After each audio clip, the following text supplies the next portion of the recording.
My wife's best friend dropped a bomb, my wife and her husband were having an affair, and my daughter isn't mine. Hello Reddit I+ here. My name is Marcus, and I'm 35. A few months ago, my life unraveled in the most gut-wrenching way possible. It started with a message from Claire, my wife Vanessa's best friend. We worked in the same company, different floors, different departments. She messaged me one afternoon, asking if we could meet after work. She said it was urgent and personal. I agreed, figuring maybe she needed advice or help with something. I wasn't expecting my entire world to collapse over a cup of coffee. Claire was already at the cafe when I arrived. She looked anxious, eyes red. The moment I sat down, she broke down in tears.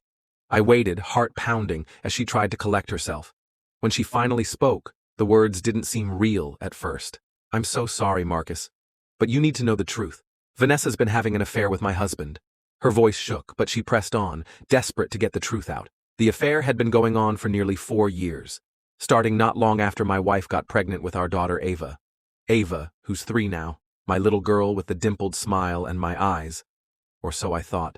Claire's husband had admitted everything when she confronted him. The messages, the lies, the nights he claimed to be working late, but was really with my wife. And worst of all, he told her that Ava was his. I couldn't breathe. I felt like the air had been sucked out of my lungs. When I got home that night, Vanessa was in the kitchen making dinner, like it was just any other Tuesday. I didn't wait. I asked her straight out if she had been cheating. At first, she denied it. She looked confused, even offended. But when I told her Claire had shown me the messages and that her husband had already confessed, something in her just crumpled. She dropped the knife she was holding and sank to the floor, sobbing. Eventually, she admitted to the affair, but she insisted Ava was mine. I told her I wanted a paternity test. That's when she panicked.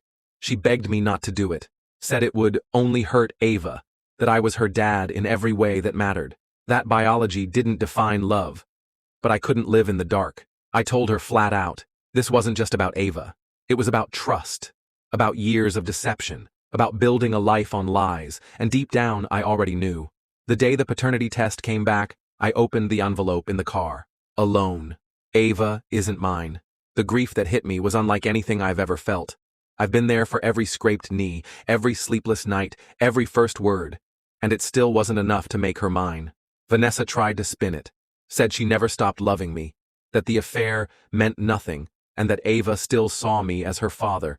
She tried to guilt me, said walking away would destroy Ava, but I'd had enough. Enough lies, enough manipulation, enough pretending. I told her I was filing for divorce. Vanessa's parents came by soon after. They were shocked, ashamed. Her father told me he didn't raise his daughter to do something like this. They promised they'd help care for Ava. Vanessa tried one last time to save the marriage. She cried, said we could go to therapy, begged me to think of Ava. But this wasn't a one-time mistake. This was years. Years of betrayal while I kissed her goodnight and called her mine. I asked her to leave. Her parents helped her pack. Watching Ava walk out with them shattered me. She doesn't understand. She clung to her toy bunny and waved at me through the window like we were just going on a trip. The silence in the house after they left was unbearable. I reached out to my best friend just to have someone there. Someone to remind me I wasn't losing my mind. In the weeks that followed, Claire kept me updated. Her husband, the biological father, refused to take any responsibility. Told her he wasn't about to ruin his life for a mistake. He wanted no part in raising Ava. Eventually, Vanessa took him to court.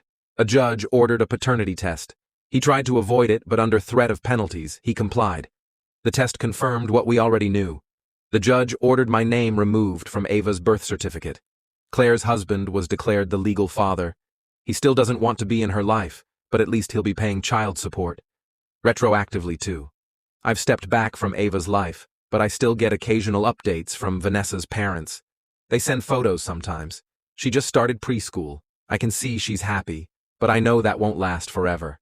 Someday she'll ask questions, and I don't know how to answer them. The divorce was finalized a few months ago. No custody battles, just a clean break. Legally, I have no obligations to Ava anymore, but emotionally, that's harder to let go of. Claire and I don't talk much now. We're both trying to rebuild, each in our own way. She finalized her own divorce a while back. As for me, I'm just trying to learn how to live in the wreckage, to build something honest again. I still think about Ava every day. Maybe one day, when she's old enough, she'll want to find me. And maybe then, I'll be ready to answer her questions. But for now, all I can do is keep breathing, one day at a time. I've picked up journaling again, something I hadn't done since college. It's not poetry or anything profound, just my thoughts, scratched out late at night when the house is too quiet and the ache in my chest won't let me sleep. I write about the small things, like the way Ava used to mispronounce spaghetti, or how she insisted on wearing mismatched socks. I write about what it felt like to be called daddy, even if it wasn't real in the end. A part of me still clings to those memories, like an amputee reaching for a limb that isn't there.